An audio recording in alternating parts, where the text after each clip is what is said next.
Jasage de jeux de rôle on the go. J'espère que vous allez bien. 2026, comment ça va votre mois de janvier? Hein? Cette semaine, j'ai écouté quelques vidéos. J'avais vraiment eu un gros down d'écouter des vidéos de jeux de rôle. Ces temps-ci, j'écoute des vidéos, on va dire, d'histoires alternatives. Tu sais, ils vont parler de, mettons, ils ont trouvé des scrolls à côté de squelettes géants, puis des urnes avec des affaires qui ne devraient pas exister, puis tu sais, juste pour stimuler la machine à imagination, tu sais, pour justement m'aider à monter un monde, peut-être, tu sais, en tout cas, c'est ça que j'écoute pas mal. Mais, je suis tombé sur une vidéo, puis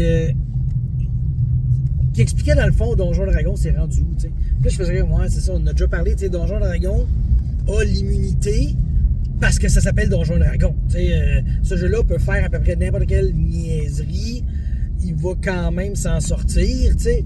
Puis quand on pense à la 4e édition, tu sais, la 4e édition, là, c'était clairement, on prend World of Warcraft, puis on le met sur papier, tu sais, pen and paper, là. Bon, mais c'est ça qu'ils ont fait. Ils ont pris un jeu vidéo, puis ils l'ont transformé en jeu de rôle. C'est vraiment ça, puis ils l'ont appelé Donjon Dragon. Moi, c'est ça, je réalisais que plus que tu mets de power, d'options de power, mettons, là, ben c'est là que tu tends vers le jeu vidéo. On va dire ça de même, tu sais. Je comprends que quand tu joues un guerrier, mais un guerrier, là, c'est le fun dans la 4e édition pour ça.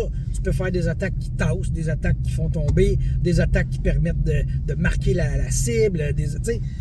Tu as des pouvoirs, des attaques le fun, tandis que dans le vieux temps, t'avais rien que la magie. T'avais la magie qui faisait de quoi de spectaculaire. Fait que si t'étais magicien, prêtre, là, t'avais une multitude d'options. T'sais, bon, t'étais fragile. Mais il y avait plein de choses que tu pouvais faire que le guerrier pouvait pas. T'sais. Le guerrier, fallait que toi, là, le joueur, pense ce que ton personnage préfère de cool. T'sais.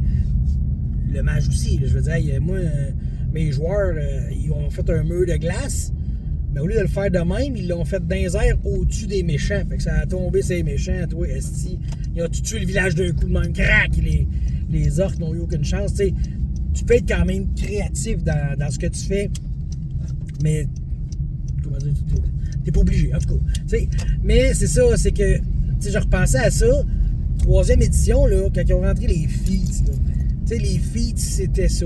C'était des powers pour rajouter des options, mais des options majoritairement là, de combat ou de jet de dés. Tu sais, c'était pas tant des options roleplay. Tu sais.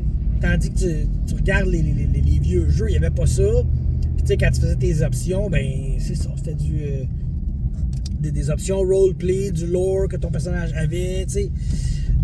Même le background des nouvelles éditions, il est vraiment lié avec des powers particuliers. Quand tu prends ça, t'as ça, puis ça, puis ça, tu sais, puis, comment dire, il y a des règles là-dessus. Tandis que, mettons que tu prenais un background dans les vieilles éditions, ça te disait ce que t'étais, puis après ça, tu gères ça comme tu veux. Tu sais, ça te donnait pas un plus 2 en Slate of Hand parce que t'as déjà été un artisan. Tu sais, c'était juste, regarde, tu es capable de faire ça. C'était plus lousse, on va dire, lousse.